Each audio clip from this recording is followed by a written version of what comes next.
Տիգրան, տես, ժամանակին մենք բողոքում էինք ու դժգոհում էինք, որ երկակի ստանդարտներ են, ուժեղ պետությունները կամ միջազգային հանրությունը աշկ է փակում, լռում է տարբեր հարցերի շուրջ, որոնց մեզ հետաքրքրում է։ Հիմա մի ուրիշ պարադոքսալ իրավիճակ է, երբ որ ուրիշ երկրները ավելի ակտիվ են խոսում մեր հետ կապված հարցերի մասին, այն հանցագործություններին, որոնք իրականացվել են հայ ժողովրդի դեմ, իսկ Հայաստանի իշխանությունները իրենք են լռում եւ դեռ իմ կարծիքով գիտես որն է, դեռ խոսում են այդ պետությունները մեր փոխարեն, բայց դու մտավախություն չունես, որ եթե այսպիսի քաղաքականություն շարունակվի, ի վերջո բոլոր երկրները ավելի հայ չեն լինելու, քան Հայաստանի իշխանությունը, Հայաստանի հասարակությունը։ Գիտես, նոր դա է մտածում, երբ որ անին թվարկում էր, որ երկրներն են խոսել այսօր, ինչ են խոսել եւ այլն, եւ Վլադիմիր Պուտինի ուղերձը, նաեւ Մակրոնը, կարծեմ, էլի ցեղասպանությունից խոսեց, ցեղասպանություն բառը հայտարարելով, մի բան է գալիս, որ այն ինչ որ ասում են Նիկոլ Փաշինյանի մասին, որ նա ոչ ռուսամետ է, ոչ արևմտամետ է, այլ ինքը կոնկրետ թուրքամետ է, հա, փաստացի այդ կարծիքը, այդ տարբերակը հաստատվում է օրեցօր ժամ-առ-ժամ եւ այլն, որովհետեւ փաստացի այն երկրները, որոնք գտնվում են թշնամական հարաբերությունների մեջ, խոսքը գնում է Ռուսաստանի եւ ընդհանրեն Եվրոպան ու Ֆրանսիա, հա, ԱՄՆ եւ այլն, այդ երկրները ավելի շատ են մտահոգված, հա, նրանով որ ցեղասպանությունները չկրկնվեն, չշարունակվեն եւ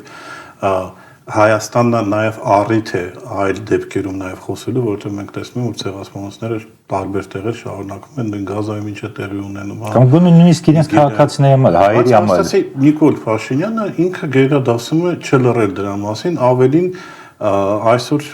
մի հատ ծանոթ մարդ կար, ինձ փողոցում մոտեցավ, ասեց ռուսելի, ասեց կարող ես ինձ ճիշտ է ասել, ճիշտ է, որ վաղը ձեր մոտ ինչ-որ բան եք տոնում։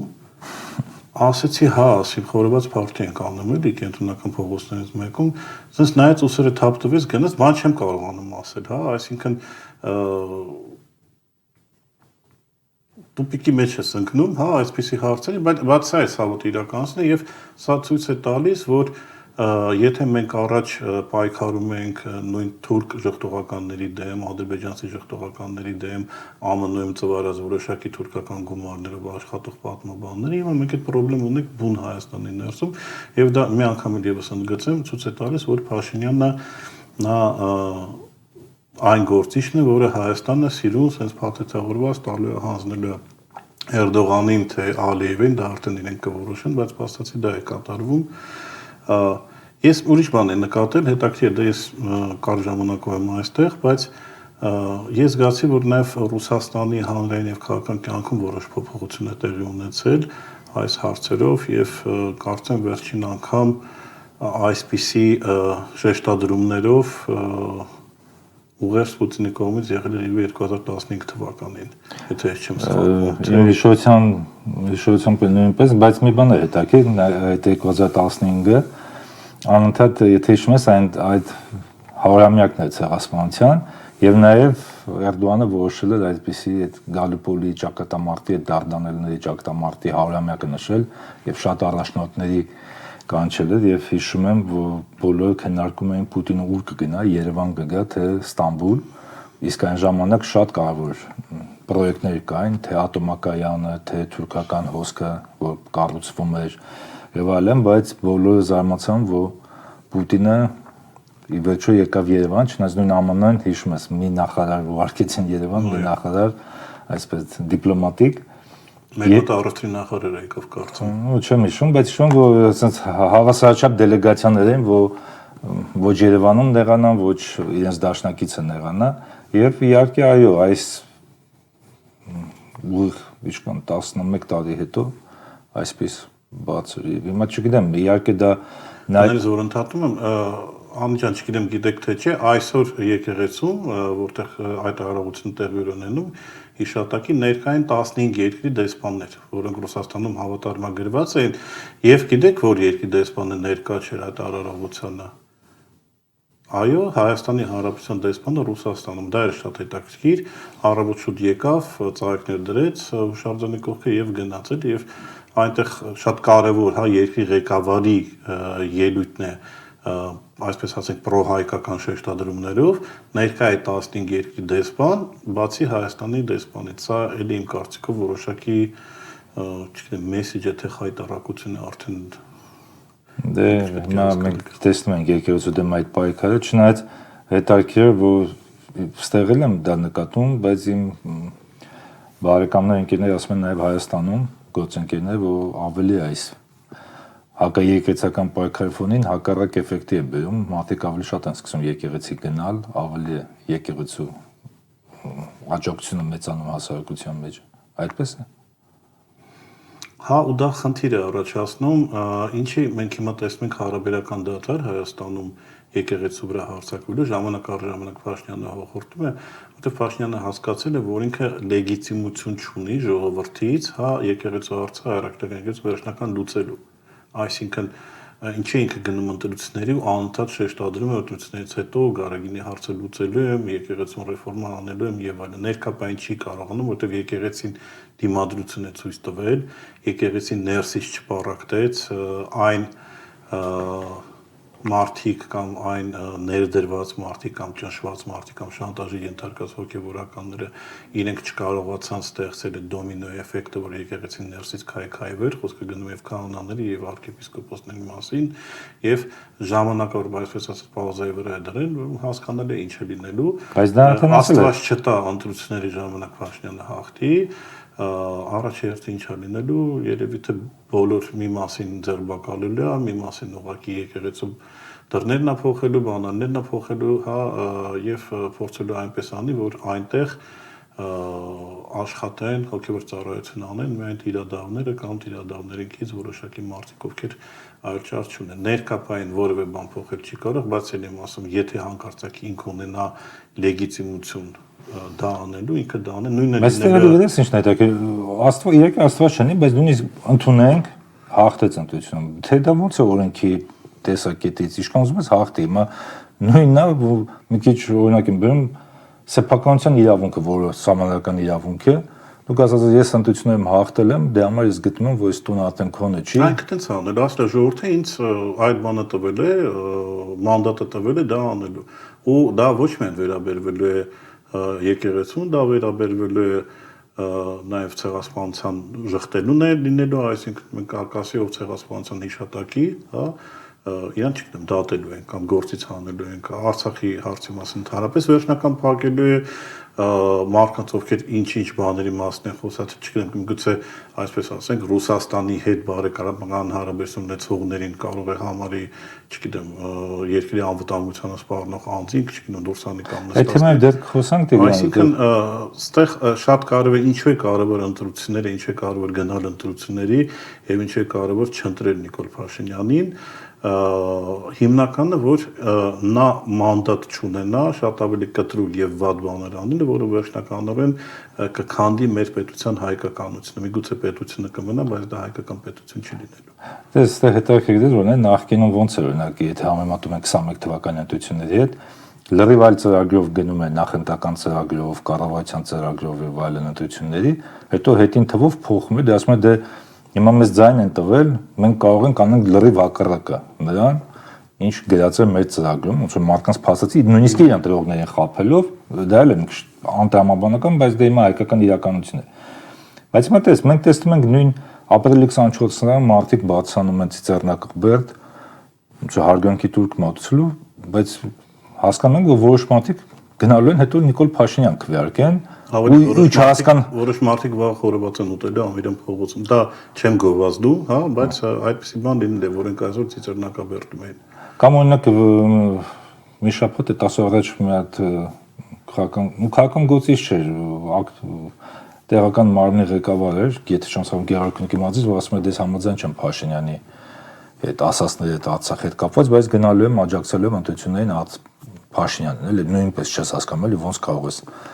Իարամերջ այս տեսակետներ։ Այդ պարադոքսը ոնց կբացատրես այդ ժողովրդի։ Պարադոքսը գալիս է հենց Փաշինյանից, որովհետև մարդիկ տեսնում են, որ ինքը օրվա մեջ 3 տարբեր բան է ասում։ Շատ ճիշտ նկատեցիր, որ ինքը իր ծրագրում 21 թվականին հիշում եք բան Հադրութի Շուշի դեօկուպացիա եւ այլն։ Անջատում հանուն փրկության։ Հետո ասեց չէ, դե տենց չէ, էլի վերջերս մի հատ ֆրազա ասեց,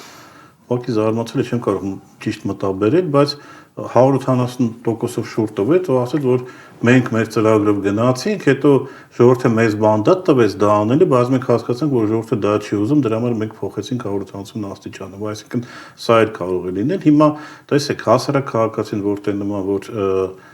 երկրի ղեկավարը այսպիսի պայելաձև ունի, հապարզ է կարող ասի, որ ես ինքս իմ կարծիքի դեմ եմ կամ չգիտեմ, այսօր գնում եմ ցեղասպանության սքան, վաղ գնալ եմ խորոված ուտեմ, մյուս օրը չգիտեմ, ռուսամետ եմ լինել, մյուս օրը բան եմ լինել, արևմտամետ եմ լինել, այսինքն ինչ տեսնում են, արժեքներ պահեն, թող խորովածեն, բայց դա սովորեցնում են, մոլորեցնում են մարդկանց եւ նայեք, շատ մարդկանց մեջ նստած է հարգանք պետական ինստիտուտի երկրի ղեկավարի հանդեպ, հա, հիմա Փաշինյանի անձը չեն քննարկում, ու մարդը որ տեսնում է, որ այսպիսի բան է կատարում, մտածում է միգուցե ճիշտը դա է, այսինքն եթե տեսնում է երկրի ղեկավարը քիթը սրբում է, կարկանդակ է վերցնում դնում բերանը, հա, ինքը մտածում է երևի դա է, կամ եթե տեսնում է խնձոր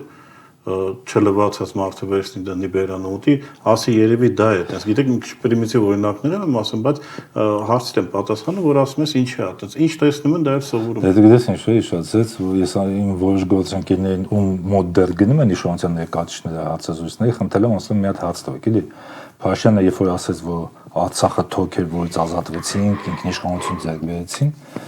նույն ակնարկելով որ Ռուսաստանից կախվածությունից պատճառ եւ այլն, ասում եմ մի հատ հաց տվեք, էլի հիմա 44 օրյա պատերազմում դու ինչով էիր առաջնորդում, նպատակդ ո՞րն էր, հաղթել պատերազմում մնալ Ռուսաստանից կախված, թե հակառակը պարտվել պատերազմում, ազատվել Ռուսաստանից, որտեղ եթե դու այդպիսի հայտարարություն ես անում, ստե հաց է, չէ՞ ցակում, ո՞րն էր քո առաջնահերթությունը, երբ որ դու գլխավոր հրամանատարն ես, էլի զինված ուժերի այդ պատերազմի օրոք։ Ինչով է։ Ես քեզ հարցնեմ, դու հիմա հասկանում ես ինքը Ռուսաստանի բարեկամն է, թե բարեկամը չի։ Հիմա տես վերջերս մենից համերգ տվեց, հա, շատ մարդկանց ասեց, բան դուք ինաստրանե ագենտ եք եւ հաստատի մարդիկ կան, որոնք իրոք կողմ են հայ-ռուսական հարաբերությունների բարելավմանը, բայց ինքը ասում է, որ հենց այդ մարդիկ փչացնում են հայ-ռուսական հարաբերությունները։ Ստեղծես ինչ դու խոսում ես։ Չգիտեմ, ես абսուրդ բան եք քննարկում էլի, երևի թե այլ մասնագիտության մարդիկ պետք է քննարկեն այդ վարքագիծը, բայց իմեմ точно իմեմ, ինչպես ասում են։ Դու ասում ես абսուրդ քննարկում, երբ դու ասում ես մարդիկ փոխում են պետա հարգանք ունեն որոշակի պետական ինստիտուտների օրենքի, հիշում եմ, թե չեմ սխալվում, անցած տարի էր Օվերչուկ մեր Գրիգորյան հանդիպումներ Պիտերսկի ֆորումի շրջանակներում էր, երբ որ առաջ անգամ այսպես թեթևակի քննադատություն գնաց Օվերչուկի կողմից այդ օրինագիծը եվրոինտեգրացիա եւ այլն, եւ մեր Գրիգորյանը փոխում էր բացել դե հիմա օրենքը ընդունվել է եւ Օվերչուկը մարդ որ լսում դու ամուտ ես, որովհետեւ ասում է մենք ընդհանրապես լուրջ ենք վերաբերվում օրենքներին, էլի թե օրենքը ընդունվել է, պետք է կատարվի, այնպես չէ, որ օրենքը ընդունում ես, ասում ես, բայց չեն կատարելու այս օրենքը, ու նույնիսկ Մհեր Գրիգորյանը, որ մի փոքր տարբերվում է ԿՊ-ի հետ հիմնական մասից, ինքն էլ է հասկանում абսուրդ իրավիճակին, ինքն էլ չգիտեր ինչ պատասխանել։ Ավելացնենք абսուրդը, որ Օվերչուկը այն մարդն է, որը միակն էր, որ Նիկոլ Փաշինյանի մասին ինչ-որ դրական կարծիք է ունեցել եւ փորձել է այդ տնտեսական զարգացման ֆոնի վրա հայ-ռուսական հարաբերությունները ներկայացնել պոզիտիվ բանի մեջ, բայց Օվերչուկը վերջի հայտարարությունները ոնց որ թե բան էլի նույնիսկ այդ մարդուն է հասցրել, էլի, այսինքն Ոստեղ գիտես ինչ, իմ կարծիքով Օվերչուկը ստիպված էր ավելի շուտ բացաձայնել այն ամենը, ինչ փակ դռների հետևում քննարկվել էր, որպեսզի հայ հասարակությունը հասկանա ինչ է տեղ ունենում, որտեղ այսօր իհարկե ցույց տվեցին, բայց նույն Զախարովան դա արդեն հացի շրջանակում չէր, ընդհանրապես խոսում էր, երբ որ պատմեց այդ դիտորդական առաքելությունը Եվրամիության, որը գալու է Հայաստան եւ դա հստակ ասեց, որ փաստացի նպատակ ազդել ընտրությունների վրա, բայց ասում են մեզ են մեղադրում, բայց իրանք են ազդելու, հետաքրքիր ասեց միատել եմ կոչանում բոլորը ծանոթանաք Օվերչուկի այդ հացազույցի հետ 10-ին, ակնարկելով թե ինչ հետևանքներ կարող լինել։ Եվ դու որ ասացիր Նիկոլ Փաշինյանը այսպեսի իրարամերժ հայտարարություններ, չէ, շատ տրամաբանական է։ Այս հարցում կը շատ տրամաբանական ենք հասկանում, տեսնում է, որ նույնիսկ իր ընտրողինա մտահոգում այդ հետևանքները հարաբերությունների խզման Ռուսաստանի հետ, հատկապես տնտեսական ոլորտում եւ ինչպես շատ այլ հարցում փորձում են մարդկանց խաբել, համոզել, որ ամեն ինչ նորմալ է եւ այլն, չնայած կրկնում եմ, նույնիսկ այսօր Զախարովայի ելույթը խոսում են մասին, որ ընդհանրապես նորմալ չի։ Հայկ, եթե ես լինեի Երևանի ստուդիայում, ես այդ հարցը անպայման քեզ կտայի, իմ մոտ այսպիսի տպավորություն է, որ այստեղ ինչ որ սպասողական վիճակ է եւ սպասում են մայիսի 3-ից 5-ը, հա, եթե չեմ սխալվում, Երևանում տեղի ունենալիք եվրոպական ֆորումի արդյունքներից դու դրա մասին ինչ գիտես, ինչ սպասումներ են, քո կարծիքով ինչ է քննարկվելու այնտեղ եւ նույն հարցը ես օրինակ ուզենայի Երևանի ստուդիային հղել Բենյամինին, քո կարծիքով ինչ է մեզ սպասվում, ինչ է կոնկրետ քննարկվելու եւ ինչ հակառուսական, հա, սպասվելիք քայլ կարող է լինել։ Գիտես ինչ, իմ կարծիքով այնպես չէ, որ այստեղ այսպես սպասում են, որովհետեւ հստակ հասկանալի է ինչ է լինելու։ Բոլոր այդ գագաթնաժողովները, որովհետեւ դա ուկրաինական պատերազմից հետո այս ձևաչափը ստեղծվեց, առանձնանում որ Ռուսաստանը գլխավոր թեմաներից մեկը քննարկում է Ռուսաստանի դեմ պայքարը, հակառուսական այդ ինչպես նոր ծրագրեր եւ այլն, եւ Ռուսաստանը շատ լավ հասկանում են, թե դա ինչ է տեղ ունենալու, տես, եթե հիշում ես Արարատ Միրզոյանի այցի ժամանակ Բրյուսել, նա երբ որ լրագրողների հետ զրուցում էին Կայա Կալասի կամ Մարտակոսի հետ, նա խուսափում էր Ռուսաստանի անունը հնչեցնել, բայց այն եվրոպական կողմը հստակ նշում էր, թե փակ դռների հետևում Հայաստանի իշխանությունները ինչ են իրենցից խնդրում, իրանք ում դեմ են ճակերտավոր օգնություն տալու եւ ինչ են ակնկալում Հայաստանից, օրինակ նույն պատժամիջոցների հացում, որ դե մենք էլ հասկանում ենք դժվար է, բայց մենք էլ ենք այդ դժվարությունները տնտեսական կրել, դա համար նույնիսկ ասեմ մեր դիտողների համար, որ նույն Վրաստան եւ Սերբիայի այդ խնդիրների պատճառը հարաբերություն դա այն է, որ այդ երկրները չեն միանում պատժամիջոցներին, ընդհանուր պատժամիջոցներ ֆինանսական ընդունում են, բայց իրենց ազգային պատժամիջոցները չեն ընդունում եւ դա արդեն խնդիր է, որովհետեւ եվրոպական կողմը միշտ նշում է, որ եթե դու մեր գործընկերն ես, առավել եւս եթե դու ուզում ես անդամ դառնալ Եվրոմիության, դու նույնիսկ հələ չդառնալով Եվրոմիության անդամ, պարտավոր ես արդեն բոլոր այդ որոշումները պատժամիջոցների հետ կապված եւ այլն երրորդ երկրների դեմ կատարես։ Դա մեր չէ, կարծում եմ ամեն ինչ ստեղ լավ հասկանում են եւ որևէ ակնկալ, անակնկալ կամ կարող է Հայաստանի իշխանությունների մտքափոխվեն եւ այլն չկա այստեղ։ Իմ տպավորությունն է։ Մինչև Բենյամինը պատասխանն է հարցի իմաստը որն է։ Մենք փաստացի մտնում ենք մի կոալիցիայի հետ ընկերանալու, հա, ովքեր Ռուսաստանի պատերազմ են հայտարարել, հա, հենց ամենա այն եվրոպական երկրներն են, որոնք նույնիսկ որոշ տեղեր, որոշ էքսպերտներ իրենցից խոսում են միջուկային պատերազմի մասին կամ միջուկային ուժեր են հավաքում։ Չէ, ես մի բան ավելի ճշտ եմ։ Նեղ վիճակին։ Տիգրան, մի բան ճշտ եմ, շատ կարևոր է։ Փորձագետները չեն ասում, պաշտոնատար անձիկ են ասում, որ մենք պատասխանում ենք Ռուսաստանի փորձանկագետները։ Չէ, նկատում եք փորձագետն, դու կարող ես ասել դա նրա անձնական կարծիքները։ Պաշտոնական անձիկ են ասում, որոնք Ռուսաստանը, չգիտեմ, պատերազմ են հայտարարում այդ ֆոնի վրա։ Դες խնդիրը որն է։ Ես հիմա բացատրեմ ինչու են այստեղ շատ նյարդային վերաբերվում այդ եվրոինտեգրացիային Հայաստանին։ Գիտե Հայաստանը, այստեղ ոչ մեկ չի ասում Հայաստանի մի տնտեսական կապեր մի ունեցեք Եվրոմիության հետ կամ նույնիսկ քաղաքական կապեր մի ունեցեք։ Դրա դեմ ոչ մեկ չկա։ Բայց երբ որ դու ասում ես ուզում եմ դառնալ Եվրոմիության անդամ, այստեղ երկու բան է ռուսական կողմի նյարդային ասում։ Առաջինը ԵՄ-ն հստակ բացի նախինում եթե նա տնտեսական ու որոշ չափով քաղաքական միություններ, այժմ նաև ռազմաքաղաքական է դառնում, անմամբ ՆԱՏՕ-ի ճգնաժամի ֆոնին ԱՄՆ Եվրոպա հարաբերությունների։ Եվ այդ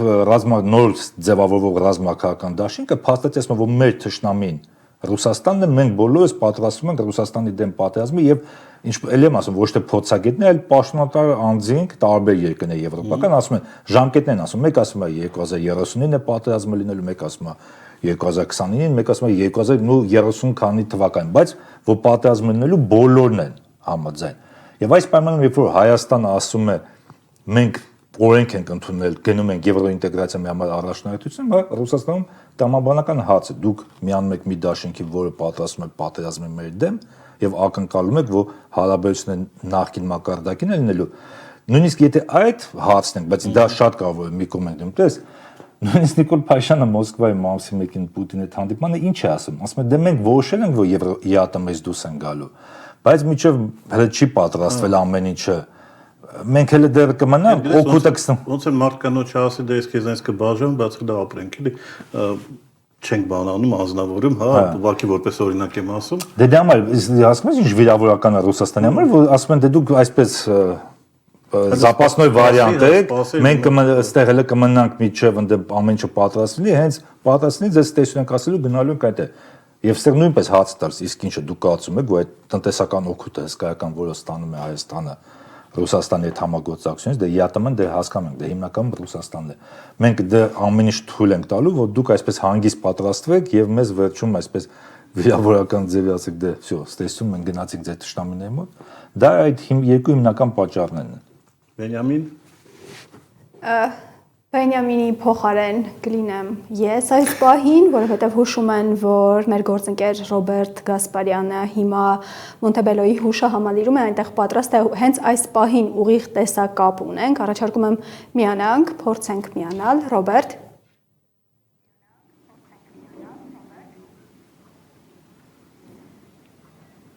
Արթուր, կարող ենք Ռոբերտին միանալ հիմա։ Ինձ միացան, ես Այո, հիմա տեսանք Ռոբերտին արդեն։ Փորձենք միանալ, այո, Ռոբերտը կապի մեջ է։ Ինչ է կատարվում, խնդրելու ենք, որ պատմես, Ռոբերտ, ամեն ինչ սկսվել է այդտեղ, արդեն գիտենք, որ ամենամյա հիշատակի արարողությունն է սպասվում, վերջին տվյալներով ինձ հուշել են, որ մարդիկ արդեն սկսել են ժամանել, ինչ է կատարվում այս պահին այդտեղ, Ռոբերտ։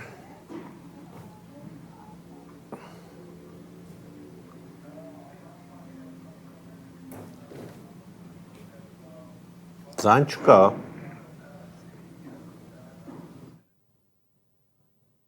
Մենք չենք լսում, թե այո, կարծես թե ձայնի տեխնիկական խնդիր ունենք։ Առաջարկելու եմ շարունակենք Տիգրանի եւ Հայկի հետ, այնուհետև փորձենք նորից տեխնիկական խնդիրն ուղղել ու միանալ Լոս Անջելեսի մեր խմբագրությանն ու Ռոբերտին ու Հայկին Տիգրանին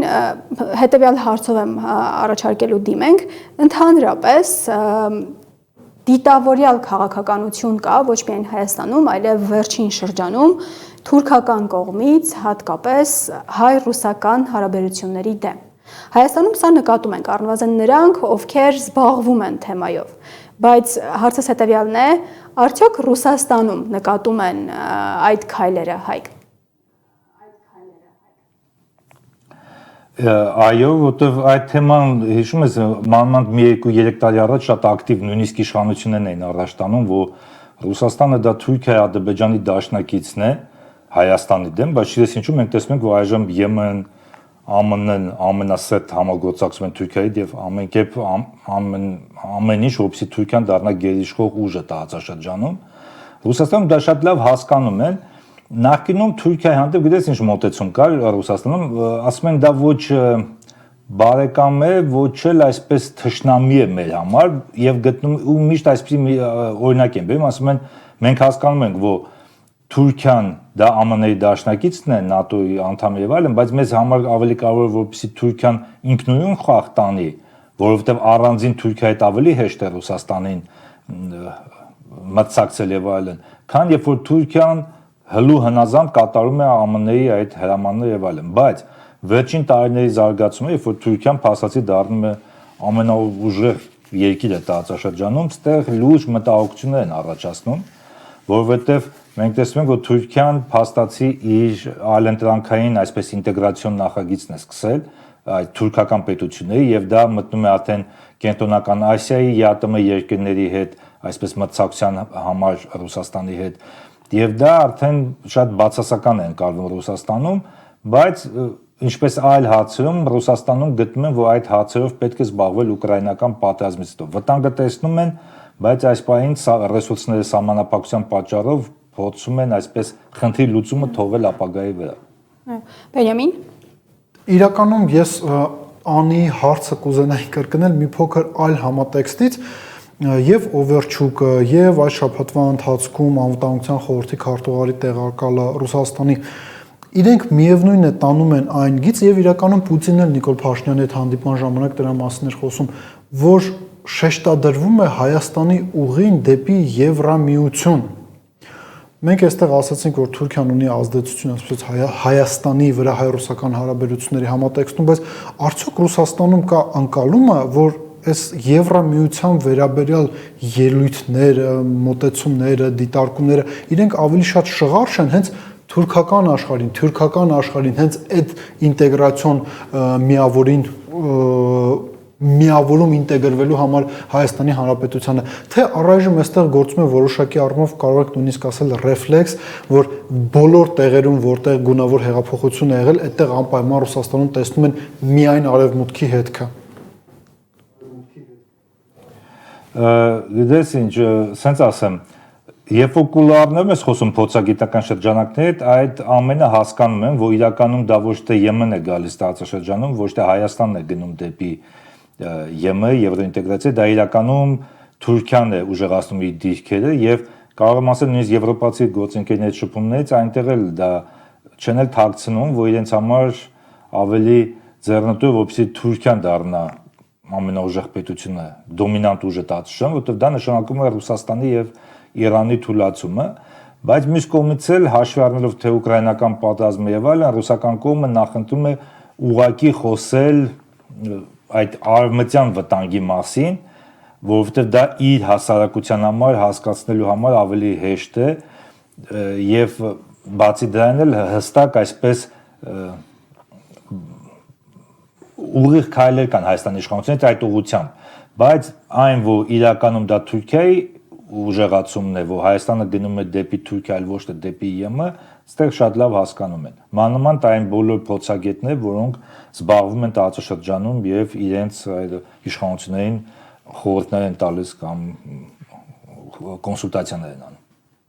Հայկ, շնորհակալ ենք, երբ Տիգրանը խոսում էր Մոսկվայում հայկական եկեղեցում ներկա դեսպանների մասին, փորձեցի միանալ, բայց նորից տեխնիկական խնդրի պատճառով չստացվեց։